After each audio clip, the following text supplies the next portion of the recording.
Hi, I'm Dr. Craig Brue, the resident chiropractor here at Saddlebrooke. Today I want to give you some advice regarding exercises. People are always asking me what exercises they should do or avoid doing. Well, that is about as individual as each individual is, but I'll give you some general ideas. You know, I think that one of the very best things you can do is walk. That's the very safest exercise. There are many, many benefits of walking. Let me go over a few of those important benefits. Walking reduces the risk of dying from disease and stroke, heart disease especially. It lowers the risk of heart attacks, high blood pressure, colon cancer, and diabetes. Walking on a regular basis also lowers your blood pressure. Walking will increase your bone strength, which will help to prevent fractures of the hips and legs. It may help to protect against certain types of cancer, such as breast cancer even. It'll increase the number of calories that you use, helping you to control your weight. And it helps to control joint swelling and arthritis.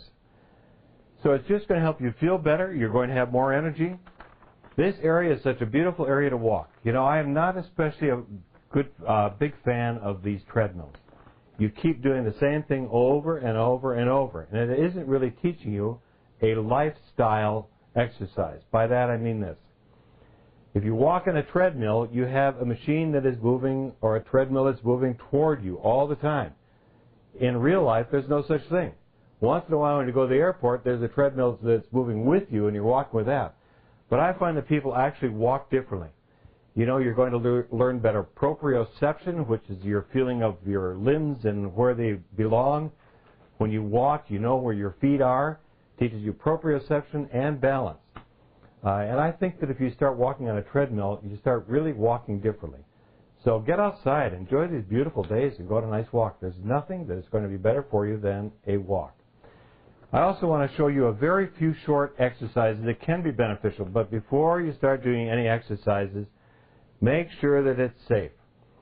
Too often people will be given exercises by a physical therapist or by their doctor, and they don't really have an accurate diagnosis.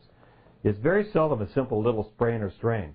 Very often it's much more complex, and to start an exercise program without an accurate diagnosis can be a problem. But I want to show you a few of the very safe, simple exercises that almost anybody can do. If you're waking up with a stiff lower back in the morning, there are 4 simple exercises that might help you. I will lie down on my little exam table and show you those exercises. First of all, you can just take one leg up and stretch it as far as you can up toward your chest. Do alternate legs. First one and then the other. Do about 7, 8, 10 of those repetitions, slow and easy. After you're done with those, take both legs. Pull those up to your chest. Stretch and hold, and you'll feel that stretch in your lower back.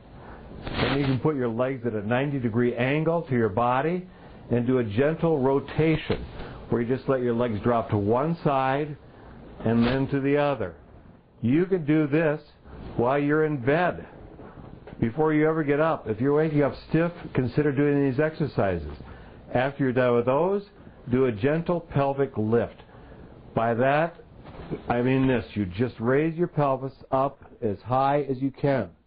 That will stretch the front of your legs, and it will increase the flexibility, circulation, and range of motion in your lower back.